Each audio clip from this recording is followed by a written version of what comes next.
Fala fiel, seja muito bem-vindo ao canal mais quente de notícias sobre o nosso Corinthians.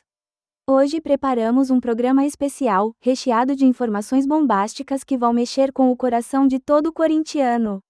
Com novidades exclusivas, bastidores agitados e análises completas, você não vai querer perder nada.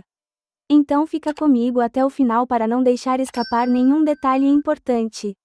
Tudo começou logo após o empate dramático diante do Botafogo. Foi um sábado de fortes emoções para o torcedor do Corinthians. Mais uma vez o time entrou em campo e viveu dois extremos em uma mesma partida. No primeiro tempo, um verdadeiro pesadelo. No segundo, um sinal claro de esperança. Mas o que quase ninguém imaginava é que enquanto a bola rolava no estádio Newton Santos, uma bomba estava prestes a explodir nos bastidores do clube. O Corinthians foi ao Rio de Janeiro enfrentar o Botafogo e a escalação escolhida por Dorival Júnior chamou a atenção. A equipe entrou em campo com um time misto, repleto de reservas, indicando claramente a prioridade dada ao clássico decisivo de quarta-feira, contra o Palmeiras, pela Copa do Brasil, na Neoquímica Arena. Só que esse planejamento estratégico teve um custo, e ele foi cobrado logo nos primeiros 45 minutos. Com um meio-campo desorganizado e laterais extremamente vulneráveis, o Corinthians foi amplamente dominado pelo Botafogo no primeiro tempo. A equipe carioca teve espaço, volume de jogo e controle total das ações. E o gol adversário surgiu justamente pela zona mais frágil do timão, a lateral. E quem marcou o gol? Foi Arthur Cabral. Isso mesmo, o atacante que esteve muito próximo de ser contratado pelo Corinthians no início da temporada. Ele balançou as redes justamente contra o time que quase o trouxe para o Brasil. Um roteiro cruel e simbólico. Dorival Júnior entendeu o recado, e no intervalo sacou os nomes mais criticados e colocou em campo alguns titulares. O Corinthians voltou melhor, com mais posse de bola, organização e intensidade, e o time passou a pressionar o Botafogo. Criou oportunidades, dominou o segundo tempo, e foi recompensado apenas no apagar das luzes. Aos 36 minutos da etapa final, Memphis Depay, que vinha de um jejum de 51 dias sem marcar, anotou um golaço. Foi um gol que lavou a alma, um empate conquistado na base da raça, mas que ainda assim deixou um alerta no ar. A fragilidade nas laterais continua sendo uma ferida aberta, e a torcida percebe isso nitidamente.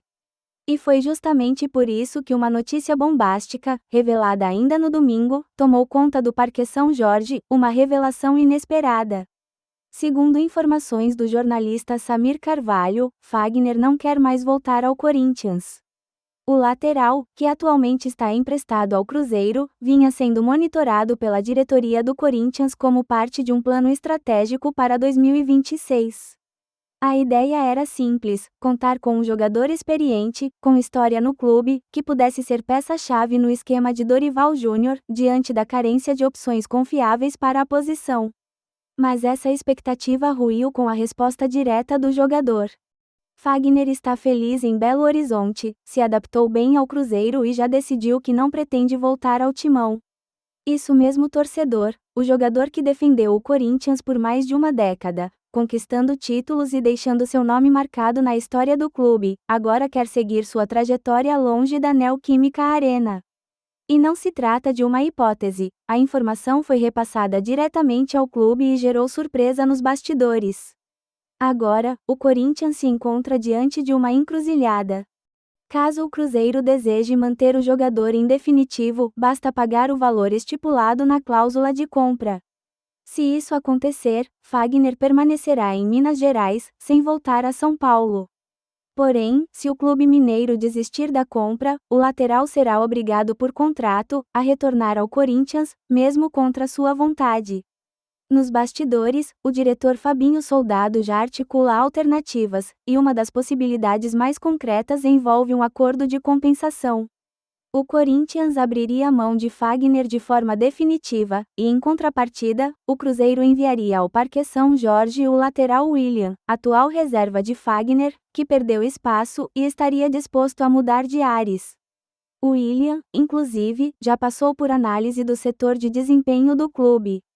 A comissão técnica vê com bons olhos o estilo de jogo do jogador, que se encaixa no que Dorival Júnior procura para a função: intensidade, apoio ofensivo constante e recomposição rápida. Seria uma troca simbólica, mas que na prática, poderia resolver dois problemas de uma só vez. Agora, a bola está com o Cruzeiro. Será que o clube mineiro vai investir para manter Fagner, ou devolverá o jogador ao Corinthians mesmo sabendo de sua insatisfação? E mais do que isso, será que a torcida vai aceitar perder Fagner dessa forma? E o Willian estaria preparado para assumir essa responsabilidade com a camisa do Timão? A situação é delicada e os próximos dias prometem movimentar os bastidores do clube. Enquanto isso, o Corinthians tenta se reorganizar, porque além da pressão por resultados em campo, os desafios nos bastidores só aumentam. Comente aqui embaixo, você quer o Fagner de volta ao Corinthians ou concorda que o ciclo dele já se encerrou? O Willian seria um bom nome para 2026 ou o Timão deveria buscar alguém mais experiente no mercado? Essa história ainda vai render muita discussão.